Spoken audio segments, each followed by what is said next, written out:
You think Karen burying you alive was bad? That was just the beginning. The FBI agent's words chilled me to the bone as she showed me the surveillance photos. Exactly 1 year after I was trapped under 6 feet of dirt for planting wildflowers, in my yard, I discovered Karen's HOA terror network goes far beyond our neighborhood. Now her brother's trying to finish what she started. Comment below if you've ever suspected your HOA is hiding something sinister. It started this morning with a certified letter. Mr. Reynolds, we regret to inform you that your HOA exemption has been revoked effective immediately. Strange, considering I'm the HOA treasurer now. When I called Sarah, our president, she hadn't authorized anything. Then I noticed a black SUV parked across the street, watching my house. The past year had been peaceful. Our reformed HOA was thriving. Claire's wildflowers had spread throughout the neighborhood, and Karen was serving time for fraud, embezzlement, and attempted murder. I should have known her revenge would come eventually. What I didn't expect was that it would start with what I found buried in my garden this morning. A human finger wearing a familiar diamond ring. I recognized that ring immediately. It belonged to Sarah. My hands trembled as I called her phone again. Straight to voicemail. I tried her work. Sarah Jensen called in sick today, the hospital receptionist told me. Sarah never missed shifts. Wrapped the grisly discovery in a cloth and rushed to her house, ducking through backyards to avoid the SUV. Her front door, still proudly painted blue, was slightly ajar. Inside, her living room was immaculate, showing no signs of struggle. But on her kitchen table sat a clipboard with the old HOA logo and a note. Rules must be followed. Mr. Reynolds. The voice behind me made me freeze. I turned to see a tall man in an expensive suit. My name is Victor Mitchell. I believe you've met my sister Karen. My blood ran cold.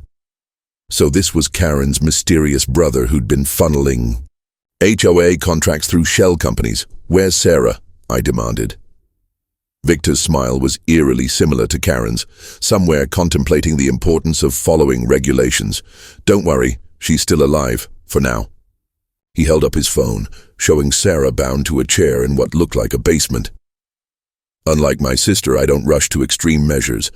I prefer negotiation. What do you want? The flash drive Agent Ramirez gave you with all the evidence. Karen was sloppy, but I can't have the FBI connecting our larger operation to other communities. He glanced at his watch. You have until midnight to bring it to the old community center. Otherwise, Sarah joins my sister in making headlines, though her story won't have such a happy ending.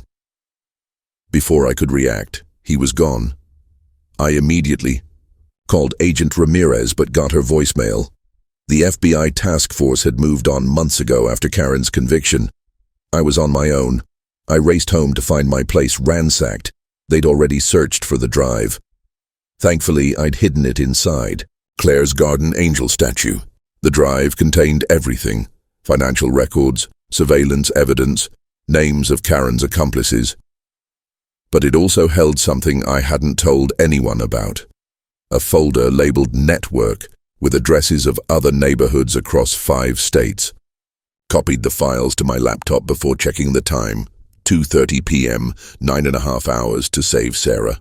I needed help. I called Mrs. Peterson, whose garbage can violation had started our rebellion against Karen. Within an hour, she'd gathered our core group of neighbors in her basement. It's bigger than we thought, I explained, showing them the network file. Karen and her brother have been installing puppet HOA boards across the country, siphoning millions from neighborhoods like ours. But why take Sarah now? Rodriguez asked. Karen's already in prison. Because of this. I pointed to an upcoming court date on Karen's case file. She's negotiating a plea deal if she reveals the entire operation to reduce her sentence. Then, Victor needs to clean up all evidence and witnesses. Mrs. Peterson finished. Exactly, and he's starting with us. We devised a plan. Rodriguez would monitor the community center while Mrs. Peterson contacted everyone from our original rebellion. My job was finding where they were keeping Sarah. The old community center had been closed for renovation since we'd discovered the extent of Karen's embezzlement. As I drove past, I noticed fresh tire tracks despite the chain-locked gates. Someone had been there recently. I was checking the perimeter when my phone buzzed with a text from an unknown number. Looking in the wrong place, Mr. Reynolds. Remember where it all started? Attached was another photo of Sarah, this time with Victor standing beside her, holding today's newspaper, where it all started. The excavation pit. Karen had tried to bury me at the edge of my property where the utility line supposedly needed repair. But the utility line wasn't a complete lie. It connected to an old maintenance tunnel system that ran beneath our neighborhood from when it had been built on repurposed industrial land. I rushed home and found the original neighborhood plans in my files from when we took over the HOA. There it was, a network of tunnels, most sealed off during development, with access points at key community locations. One entrance was behind the pool equipment shed. Night was falling as I approached.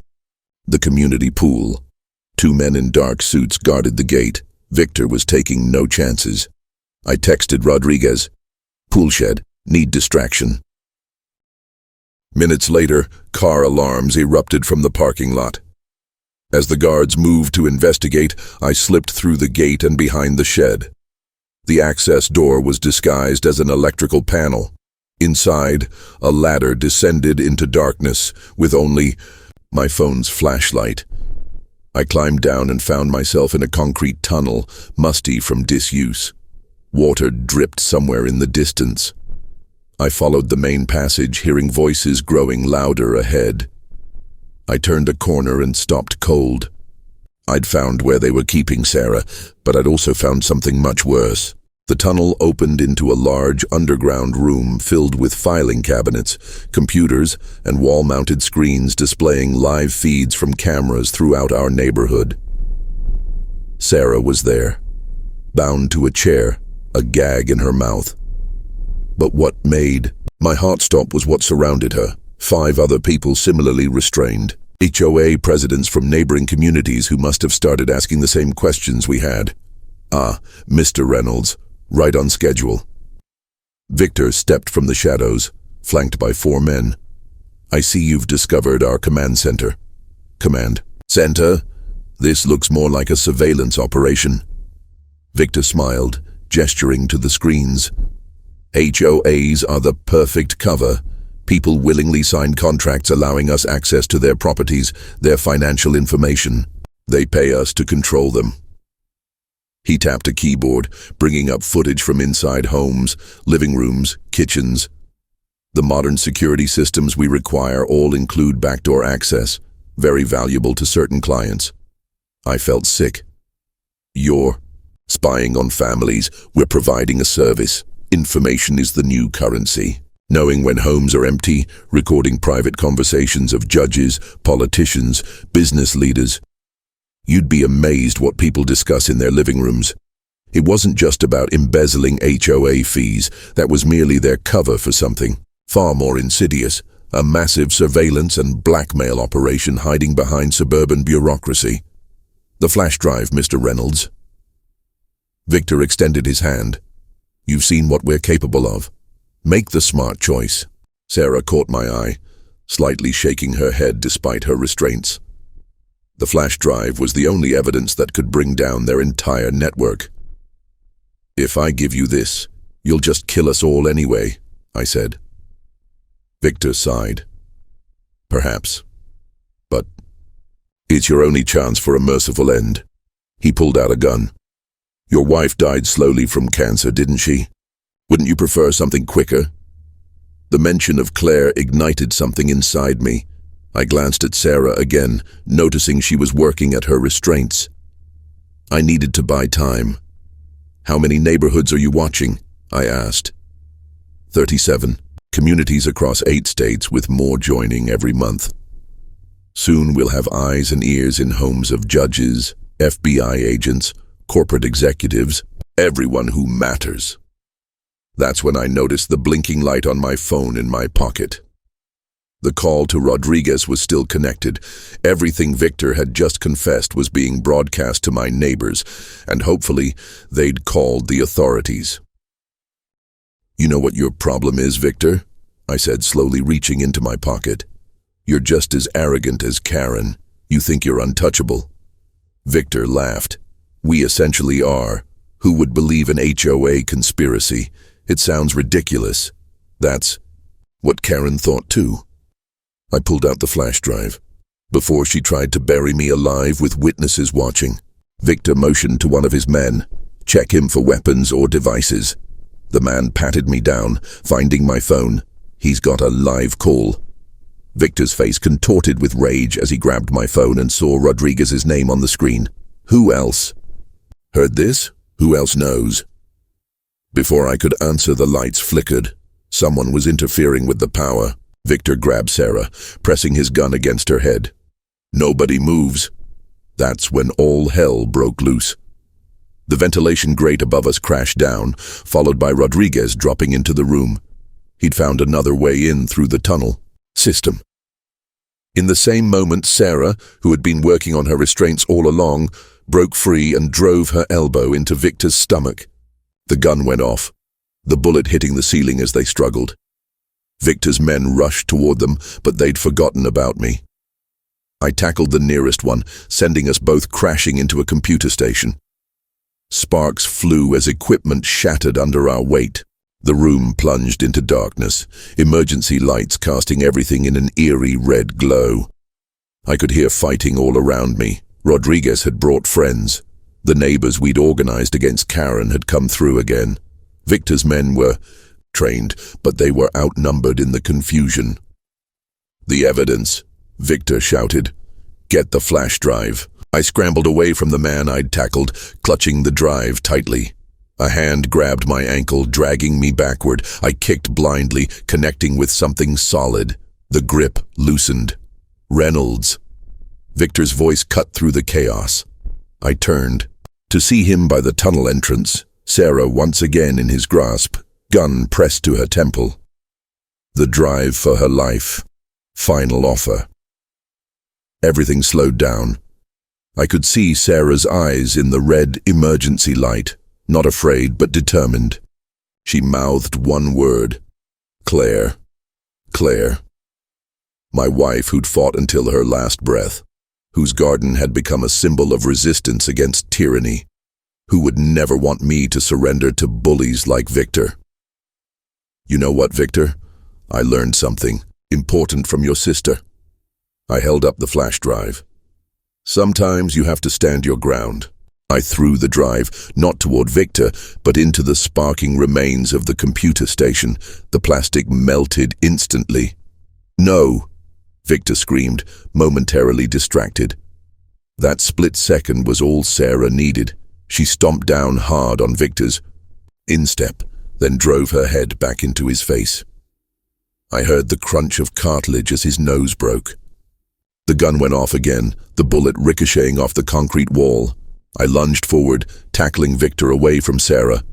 We crashed into a filing cabinet, sending papers flying everywhere. Victor was stronger than he looked, just like Karen. His fist connected with my jaw, sending stars across my vision.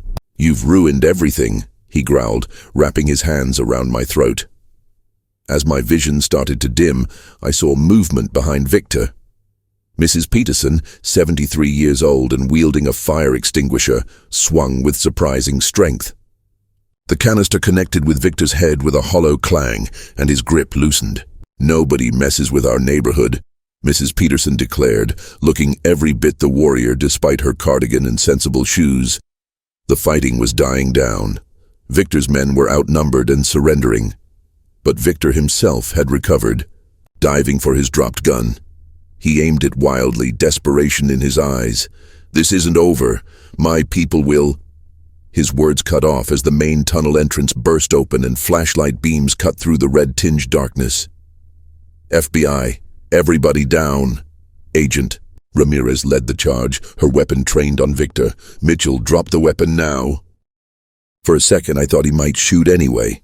Then his shoulders slumped, the gun clattering to the floor. "How?" he asked as agents cuffed him. "The evidence was destroyed." I smiled despite my throbbing jaw. I had the real flash drive the whole time. I reached into my sock, pulling out the actual drive. What I threw was my daughter's old-school drive, painted to look the same. Claire always said to have a backup plan. Agent Ramirez approached, holstering her weapon. "Good to see you again, Mr. Reynolds, though I'd hoped you'd stay out of trouble." "How did you know to come?" I asked. "Your friend Rodriguez called our field office. Said something about a nationwide HOA conspiracy. Sounded crazy enough that I had to check it out myself." She gestured to the surveillance equipment. "Looks like you found something big." As the FBI secured the scene and freed the other captives, Sarah came to my side, rubbing her wrists where the restraints had been. "You risked everything," she said quietly. "For all of us." I looked around at our neighbors, ordinary people who'd fought back against extraordinary corruption. Mrs. Peterson was describing her fire extinguisher heroics to an amused FBI agent. Rodriguez was helping identify Victor's men. "That's what communities do," I replied. "We look out for each other." Sarah smiled, then winced, touching the cut on her lip. "Think we'll have a normal HOA meeting next month?" I laughed, despite everything. "Probably not, but I wouldn't have it any other way." Agent Ramirez approached with the flash drive I'd given her. "Mr. Reynolds, this is incredible. There are dozens of communities under their control. Surveillance data on judges, politicians, corporate executives. This operation may have compromised national security, all because they used HOAs as cover," I said, the full scope finally sinking in. "It's genius in a twisted way," Ramirez admitted. "Who questions paying fees to their HOA? Who reads all the fine print in those contracts? They weaponized suburban bureaucracy." 1 year later, Claire's wildflowers aren't just in my garden anymore.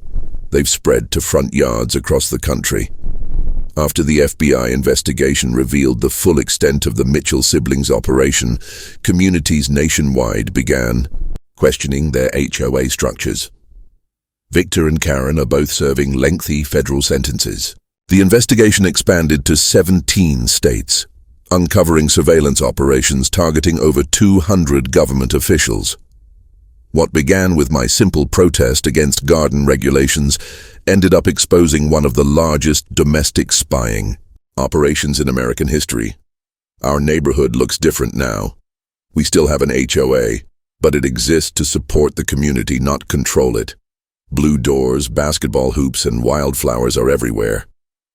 Sarah recovered from her ordeal and was re-elected as president unopposed. Last week, a reporter asked if I ever regretted standing up to Karen that first day, knowing now how dangerous her organization truly was. I looked out at my garden, where a small memorial stone for Claire sits among her flourishing wildflowers. "Some things are worth fighting for," I told her, "even when the odds seem impossible." The FBI established a task force dedicated to investigating HOA fraud nationwide. Agent Ramirez calls it Operation Wildflower. Sometimes systems meant to maintain order become tools of oppression. But when communities stand together, no clipboard-wielding tyrant can prevail against the simple power of neighbors who look out for each other.